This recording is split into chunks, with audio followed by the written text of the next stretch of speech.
When Aucklander Mark Harrison set up a New Zealand fan page on Facebook 8 months ago, he was hoping to attract a few other patriotic Kiwis, and it was a bit of fun, really. Several months later, he found more than 30,000 people, including Prime Minister John Key, had joined as fans of New Zealand. Now, that has inspired one of our country's biggest tourism campaigns yet. And Mark joins us now. And you still see this as just a bit of fun, don't you? This is not going to turn into a new career for you. Absolutely not. No, it was just, I founded it on a whim, basically. I set up a Facebook fan site for my security fencing business, Electric Security Fencing Limited, get your plug in for it. Fair enough. And set up one for New Zealand on a whim, and then forgot about it for So you walked away, and then something triggered a memory in your mind 8 months later, and you thought, I'll just have a little look. What was your reaction when you saw? Oh, I couldn't believe it. It had a picture of New Zealand and the name New Zealand, and it had 30,000 fans. So at that point, I opened it up to open the message boards and said, hey, post some photos. And within, I think, 5 hours, something like 800 photos have been posted. And so then you have virtually a website, don't you? Absolutely. Is this the power? Give me a little comment, if you like, on the power of these social networking sites to change marketing, really. It's absolutely phenomenal, and it's probably the absolute cutting edge of marketing right now. So this is a group of, it's now 41,000 people who have opted in to be a fan of New Zealand, not Kenya or Australia or anywhere else, just New Zealand. And they're interested in the place, and they're commenting daily that they would love to come here, or they've moved overseas and they'd love to come back, or what shall I do when I'm here, all sorts of things. And it happened by accident. Yeah. So, and what happened then?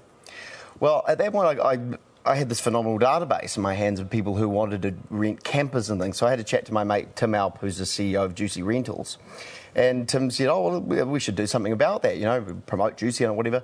And then we got talking to another friend of ours, Mark Davidson, and his partner Todd Tate. And they have a fantastic New Zealand software application called Spread It, which harnesses the social media to advertise. And they specialise in running competitions as well. Absolutely, yeah. So they said that, well, this could be the perfect thing to advertise in New Zealand using the Spread It application. And what that does is when you put a status update on Facebook or Twitter, if you include in a certain word like Gotta Love NZ, which is the name of the promotion, you get points to a competition, and we're giving away 24 flights, hopefully, and 24 holidays around New Zealand within 48 hours. So people will see this in other people's status updates, and will automatically go and have a look at the competition, register themselves, and the power of Facebook is phenomenal. There's 250 million users, mostly in the Western world. We estimate probably around 100 million of those will be touched by the campaign within the 48-hour period. So that's probably 100 million people within 48 hours. That's 100 million people who are looking at New Zealand, thinking, well, would I like to go to New Zealand? Well, I'll register for the competition.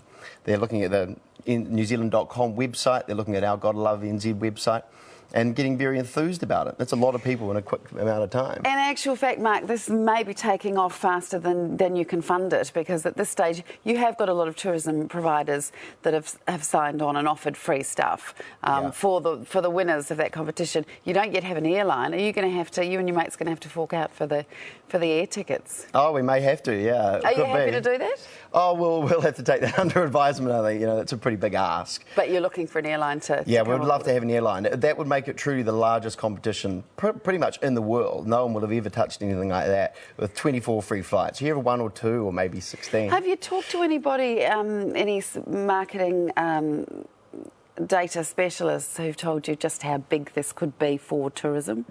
Oh, we've talked to a lot of people. We've had people calling us saying this is, we're amazed by what you're doing. You realise the potential of it.